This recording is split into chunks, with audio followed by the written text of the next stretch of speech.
irmãos? Vamos começar abrindo em 1 Timóteo, capítulo 1.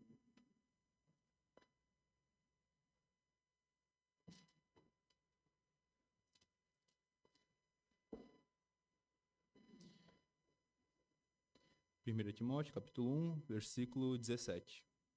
Diz assim: Ora, ao Rei dos séculos, imortal e invisível, ao Deus único, sábio, seja honra e glória para todo sempre. Amém. Hoje eu gostaria de meditar com os irmãos um pouco sobre a soberania de Deus. E como toda a Bíblia, toda a palavra de Deus revela esse Deus que é todo poderoso, que ele é todo amoroso, mas também ele é soberano, de maneira que ninguém pode contestá-lo, de maneira que sua vontade é realidade. Nesse texto, ele é um dos que mostra isso. Temos diversas passagens na Bíblia que ilustram a soberania de Deus, e esse é um deles, onde, antes disso, Paulo está falando sobre o seu ministério, como Deus o abençoa em tudo. Tudo aquilo que Paulo fez foi realmente por vontade de Deus. Então, ali no versículo 15 e 16, ele diz: Esta é uma palavra fiel e digna de toda aceitação, que Cristo Jesus veio ao mundo para salvar os pecadores, dos quais eu sou o principal.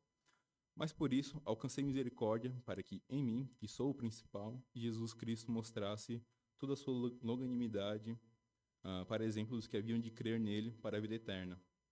E logo após, então, ele exalta, ele louva o nome de Deus, a sua soberania, o seu poder sobre toda a criação. E nós vemos ao longo de todos os livros da Bíblia que os homens que eram tementes a Deus, eles reconheciam que tudo aquilo que acontecia, seja bom, seja mal, acontecia por mandado de Deus. Então, lemos Jó recentemente, em nossa leitura conjunta aqui na igreja, e vimos que no começo, quando Jó perde tudo, o Senhor me deu, o Senhor tira, louvado seja o Senhor. Realmente, Jó reconhece, apesar de talvez ele ter tido que trabalhar, não sabemos se essa riqueza que ele tinha foi por herança ou que ele trabalhou por conta disso, mas em algum grau ele deve ter trabalhado para, pelo menos, fazer a herança dele ter prosperado, se é que ele recebeu isso em forma de herança. Mas ele teve um trabalho em cima daquilo e ele não arroga para si, não, o fruto do meu trabalho. Ele diz que foi Deus quem o deu e Deus o tirou. Vemos também um exemplo mais recente que estamos lendo agora, para o caso de Jacó, que trabalhando para Labão, recebia o salário lá, e Labão diversas vezes mudou o salário de Jacó, e mesmo assim Deus continuou abençoando, e sempre que Labão mudava o salário dele, Jacó recebia, continuava recebendo, continuava prosperando, porque realmente Deus é quem faz todas as coisas acontecerem, seja para o bem, como nesses casos, seja para o mal. Deus é soberano sobre todas as coisas. E ao longo da Bíblia, os homens vão reconhecer isso, seja Jó reconhecendo, Jacó também reconhece, vemos Davi também reconhecendo que as vitórias dele, a paz que vem sobre Israel é por conta de Deus.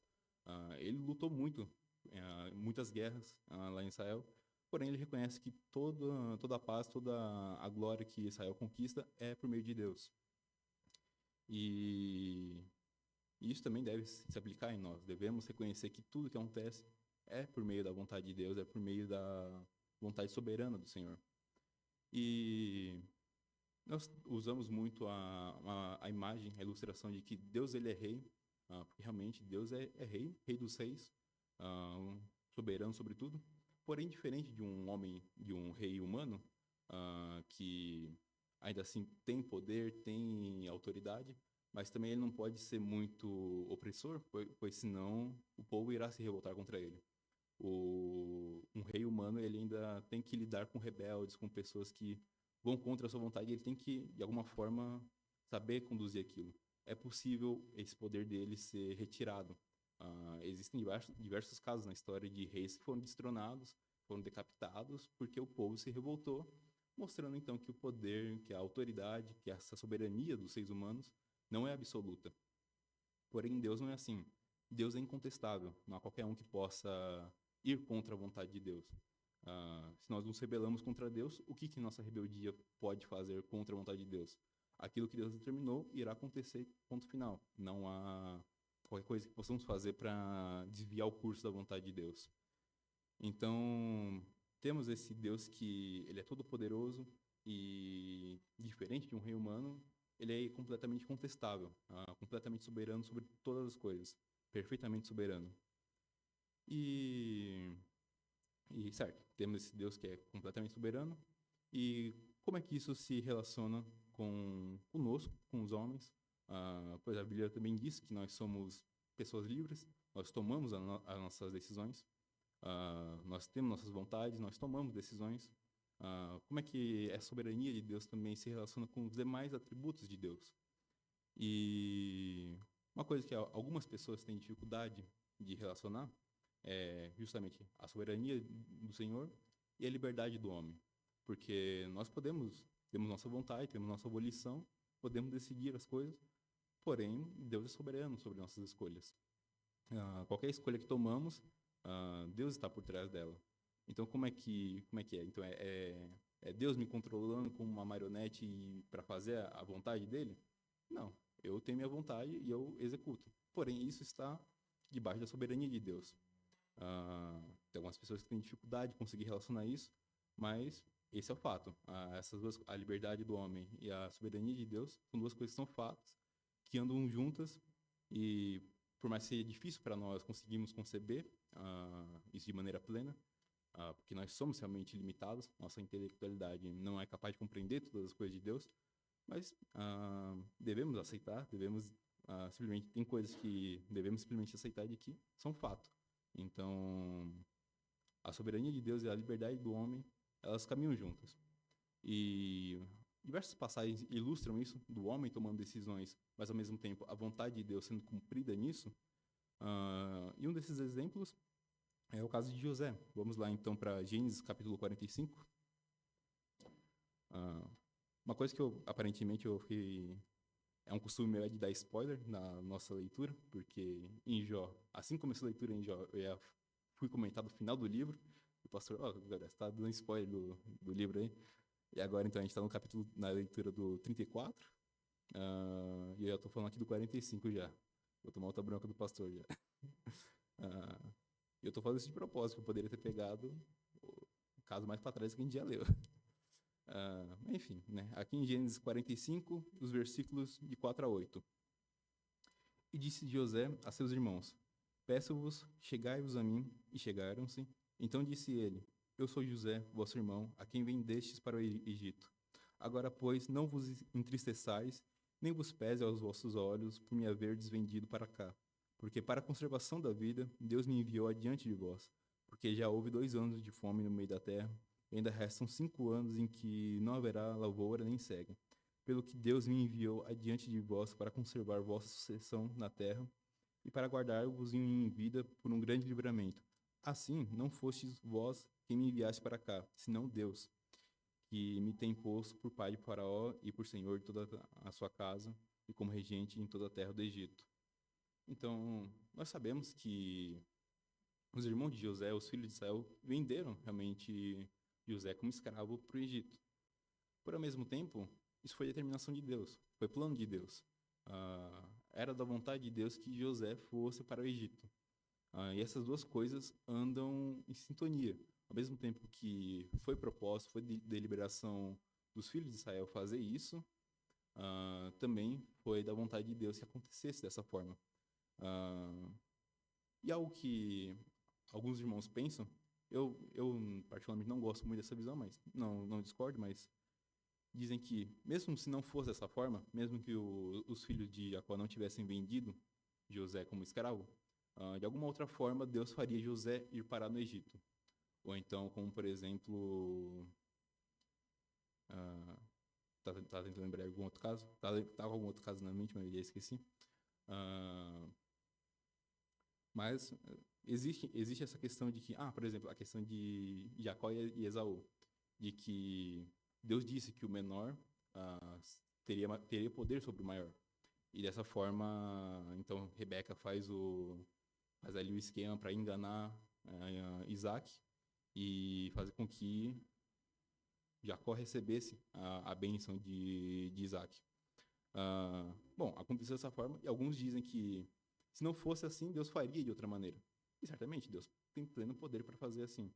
Porém, eu acredito que o futuro, o porvir, não é como se fosse várias linhas do tempo, a qual a nossa escolha vai determinar qual caminho futuro seguirá. Eu acredito que o porvir já está completamente determinado. A escolha que eu vou fazer amanhã já está determinada por Deus. Ah, então, eu entendo que se, aplicando esse caso aqui, não existe a possibilidade de os filhos de Jacó não terem vendido José como escravo. Mas isso já era fato determinado que aconteceria. E ao mesmo tempo que isso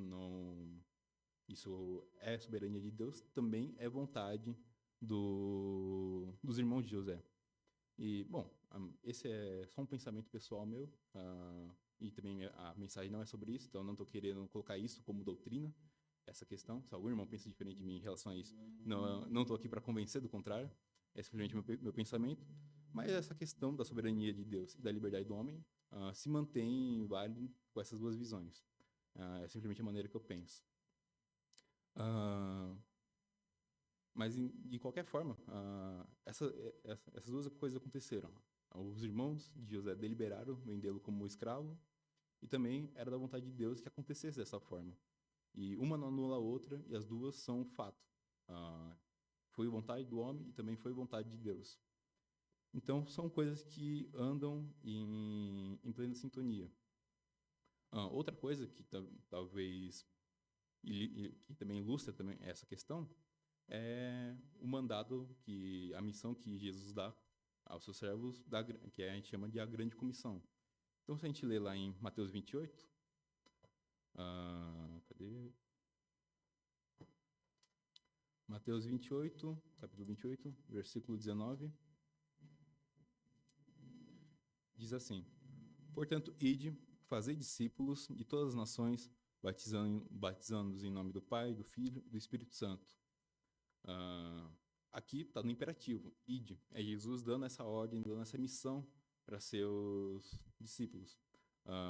E isso a gente sabe que passou para toda a igreja e aconteceu que temos essa missão acontecendo até hoje e irá continuar acontecendo até o dia em que Jesus voltar.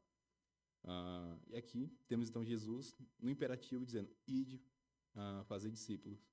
Mas se a gente vai lá para Lucas capítulo 24, Lucas capítulo 24, os versículos 46 e 47, e disse-lhes, assim está escrito, e assim convinha que o Cristo padecesse, e ao terceiro dia ressuscitasse dentre os mortos, e em seu nome se pregasse o arrependimento e a remissão dos pecados em todas as nações, começando por Jerusalém. Então, enquanto lá em Mateus, Jesus fala isso no imperativo, mandando que eles fossem fazer, em Lucas, isso já é como uma profecia, já é como um fato que Jesus já sabe que irá acontecer. Jesus já sabe que seu nome seria pregado, que a sua cruz seria pregada, e que por todas as nações, começando por Jerusalém, Jesus ia falar isso como um fato mesmo. Então, ao mesmo tempo que existe essa ordem e nós devemos ativamente trabalhar para que aconteça, para evangelizarmos, para sairmos em missões, para realmente cumprir essa missão que Jesus nos deu, já sabemos que isso é fato, que isso vai acontecer e vai continuar acontecendo.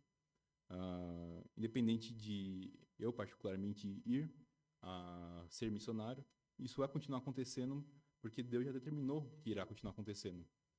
E bom, isso fica até fácil de explicar porque está dentro de nós, por conta do Espírito de Deus que habita em nós, essa vontade de falar sobre a cruz, falar sobre o amor de Deus. Então, mesmo que nós sejamos os servos mais inúteis, em algum momento deixaremos escapar, vai sair de nós, se é que somos realmente servos de Deus, em algum momento vamos ter essa vontade incontrolável de falar de Jesus, mesmo se nós formos os mais inúteis de todos os servos. Eu mesmo que não sou um servo muito bom, eu não vejo muitas qualidades como um servo de Deus em mim, mesmo eu me sinto inquieto quando eu estou numa situação rodeado de pessoas que não são da fé, e eu não falo sobre. Às vezes eu estou num contexto de trabalho, num contexto da minha faculdade. Então não há muita abertura realmente para falar. E às vezes pode até ser realmente sábio não falar para não causar um afastamento. Ah, mas fico com esse gosto amargo na boca de talvez se eu tivesse tido a ousadia em algum momento, achado a oportunidade certa para falar. Ah, então, mesmo eu que não sou um servo exemplar, longe disso, eu tenho esse desejo, essa vontade dentro de mim de falar de Deus, de cumprir a missão do Senhor. Ah, Tanto que, quando me dão essa abertura, eu falo o quanto eu posso.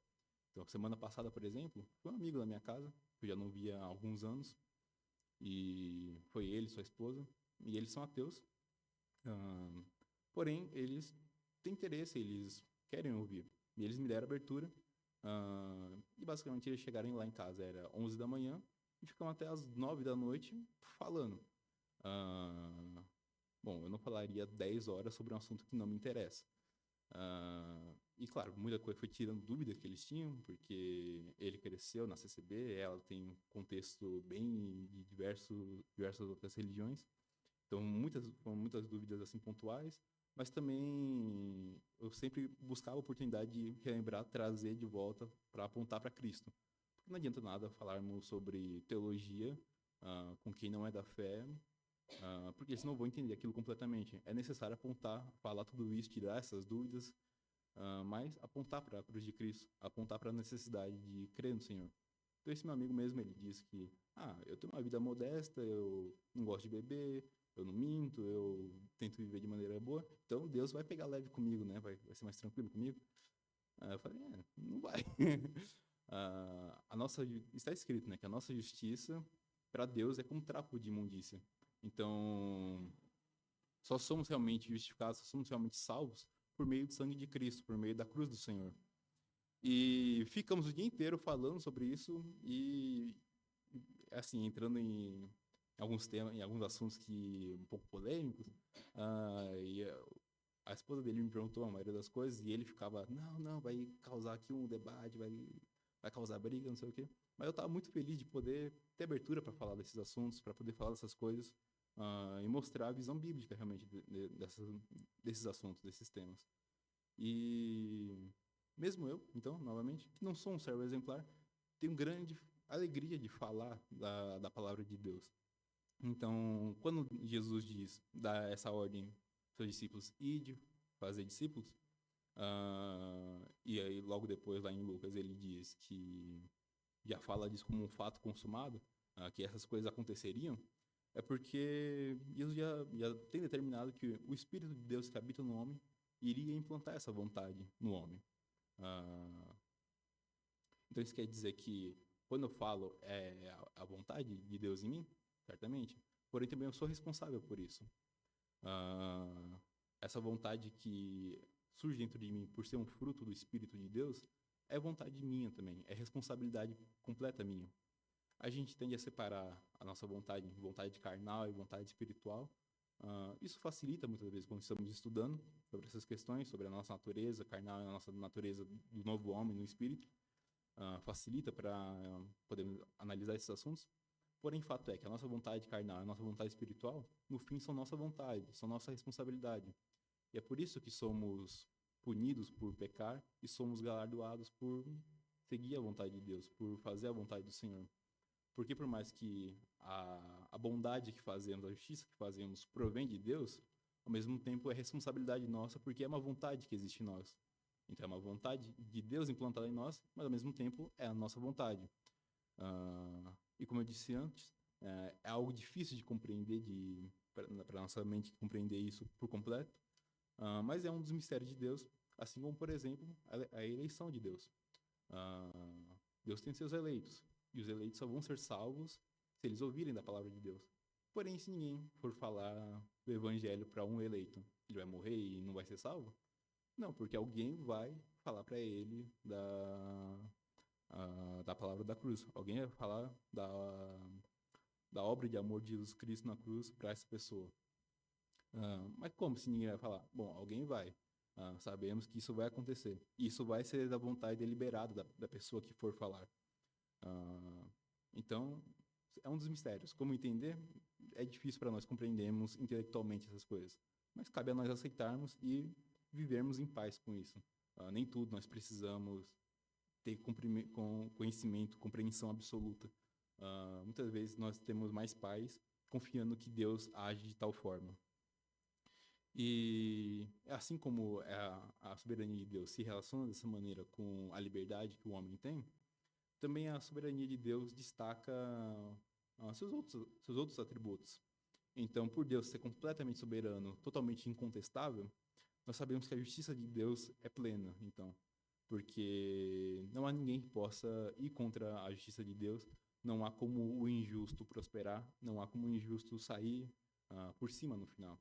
Sabemos que no final das contas, toda a justiça será devidamente aplicada. Também isso exalta a santidade de Deus, mostra que Deus tem seu padrão de santidade, seu padrão de pureza, e ele é absoluto. Nós não podemos chegar com outro padrão de santidade, um outro padrão de pureza, e querer impor em cima de Deus. É impossível. Apenas Satanás para ser louco o suficiente para achar que ele pode sobrepor a Deus. Nós nunca conseguiremos, nem nos nossos sonhos mais contentes. Então, sabemos que a soberania de Deus exalta todas essas coisas, mas também exalta o seu amor.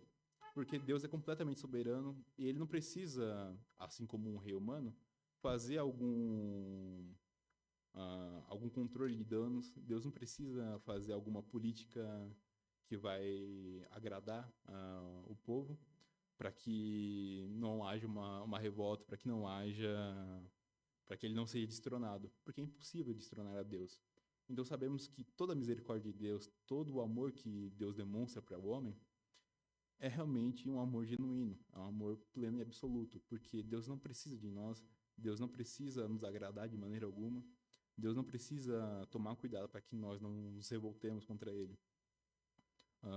A nossa revolta contra Deus só vai ser prejudício para nós mesmos. Para Deus, isso nunca irá afetá-lo. Então, Deus sendo completamente soberano, um rei incontestável, isso faz com que o seu amor seja realmente puro, seja realmente pleno, seja realmente perfeito. Porque todo pecador, seja o ímpio, seja nós que somos regenerados, nós só estamos vivos pela vontade de Deus, porque Deus permite, porque Deus é misericordioso. Não há nada que impede Deus de, nesse momento, destruir o pecador. Mas Deus permite que o homem viva, seja o pecador, seja nós mesmos que somos salvos, mas quando pecamos, vamos contra a vontade de Deus. Temos certeza que o homem só continua subsistindo porque Deus tem misericórdia.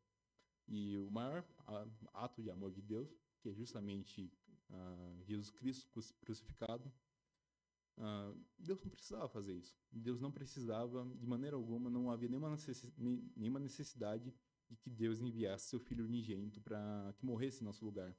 Mas Deus o faz por amor.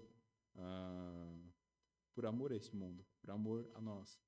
E então isso evidencia como o amor de Deus é puro e é completamente perfeito. E algumas aplicações que nós podemos tirar disso, bom, tem diversas. Gostaria de ver algumas com os irmãos. E a primeira é que a soberania de Deus deve estar inclusa no nosso evangelismo. Quando vamos pregar a palavra de Deus, costumamos pensar no amor, na misericórdia, no perdão, que são realmente fatores extremamente importantes e que não devem faltar no nosso evangelismo. Porém, também é fato que não podemos deixar a soberania de Deus de fora. Por que eu vou temer? Por que eu vou me arrepender perante um Deus que não é tudo isso? Só vale a pena eu me submeter a Deus se Ele for completamente soberano. E isso deve fazer realmente parte da nossa mensagem de evangelismo.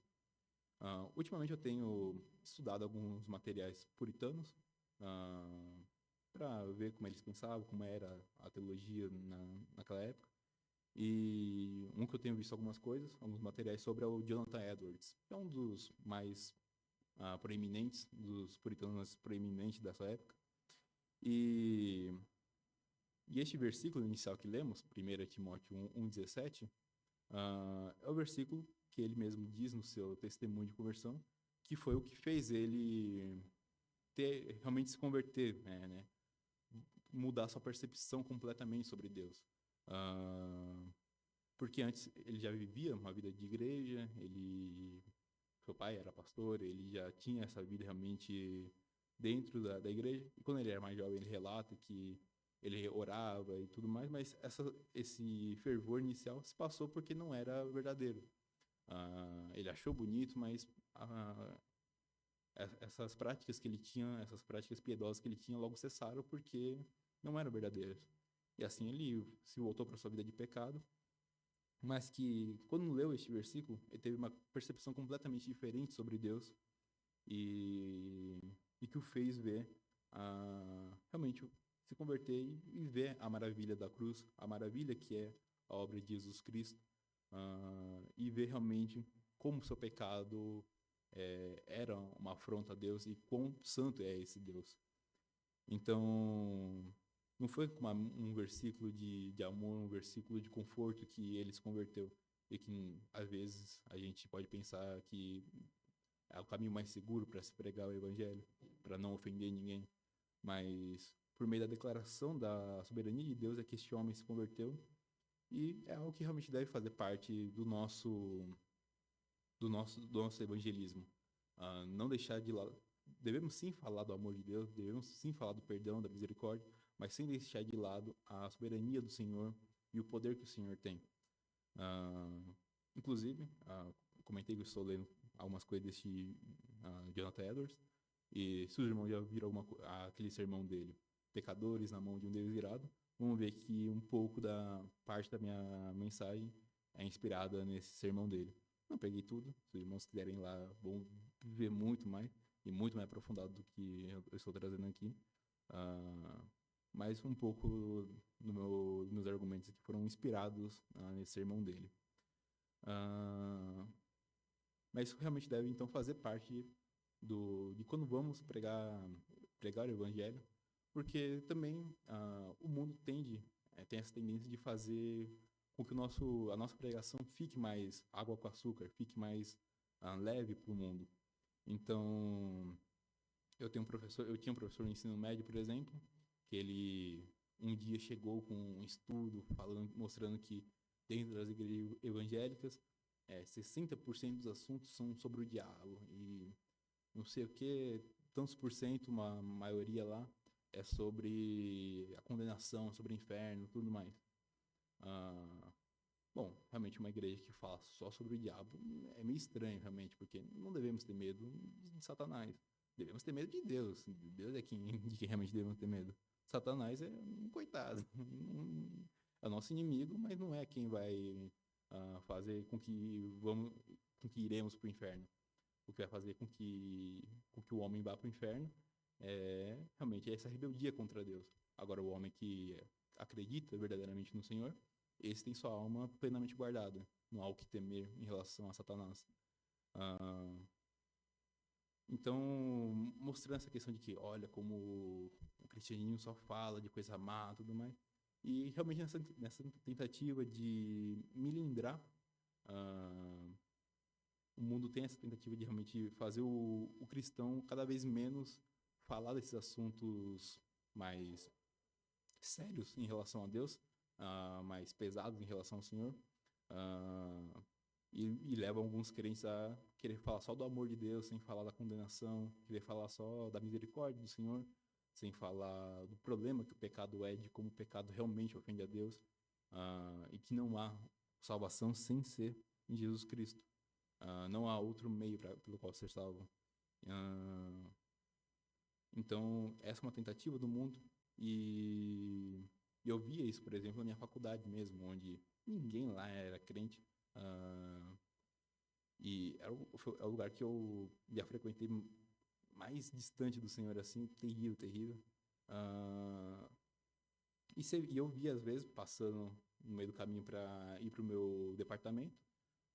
Um pessoal com uma mesa e um cartaz assim na frente, dizendo: Deus te ama, vem aqui receber um abraço para aumentar a sua autoestima, enfim, né? Tem autoestima porque Deus te ama, não sei o quê. Ah, e o mundo vai realmente tentar, quer o amor de Deus, gosta muito da ideia do amor de Deus, mas não gosta da santidade do Senhor, não gosta da justiça de Deus. E pode ser que isso entre nós e nos faça também ficar com um evangelho mais suave, mais tranquilo, que não é o caso. O evangelho deve ser pregado da maneira que ele é, que é a necessidade que o homem tem de Deus, a rebeldia que o homem está contra Deus. Então, isso não deve nos blindar, não deve nos fazer esquecer da importância de falar da soberania de Deus, do terror que é estar contra Deus. E também, outra aplicação, ao entendermos a soberania de Deus, sabemos que Deus é todo-poderoso, que nada vai contra ele, mas muitas vezes parece que esquecemos disso no nosso dia a dia. E tem aquela coisa que normalmente fala: você quer saber se o que você está fazendo é errado ou não? Imagina que Jesus está do seu lado e pensa se você estaria confortável em fazer isso com Jesus ao seu lado. Bom, não preciso nem pensar, porque Jesus está o tempo todo ao meu lado. Deus está o tempo todo vendo aquilo que eu faço. O Espírito Santo habita dentro de mim. Deus está mais perto do que nunca. Mas muitas vezes parece que nós podemos nos esquecer disso e tomarmos atitudes tolas sem reconhecer isso. Então é importante que, assim como os homens da Bíblia tinham um grande temor em relação a Deus, nós vemos isso descrito, é importante que nós também vivamos sempre lembrando que Deus está nos vendo, que Deus é soberano, e que é importante termos esse temor a Deus. Se devemos temer alguém, não é Satanás, mas sim Deus.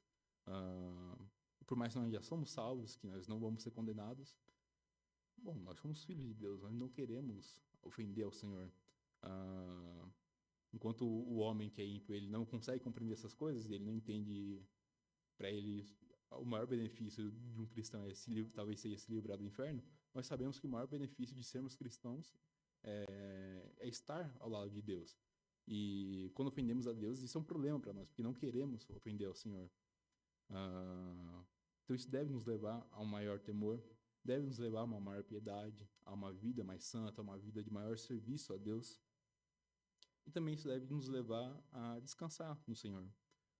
Nós comentamos sobre essa questão da relação da soberania de Deus, da vontade, da liberdade que o homem tem. E o simples fato de nós não entendermos, não podemos entender isso na sua completude, deve nos dar paz. É algo que Deus não propôs de revelar completamente para nós. Devemos ter paz nisso. Saber que as coisas acontecem dessa maneira e que eu vou seguir de acordo com o meu pensamento, de acordo com a minha vontade, mas sabendo que a vontade de Deus estará sendo feita acima de todas as coisas. Então não há nenhum momento em que Deus está fora do controle. A todo instante, Deus está sob o controle de todas as coisas. E é isso, irmãos. Essa é a meditação que eu queria trazer. Essas aplicações que eu acho que são importantes para nós. E muito obrigado pela atenção de todos.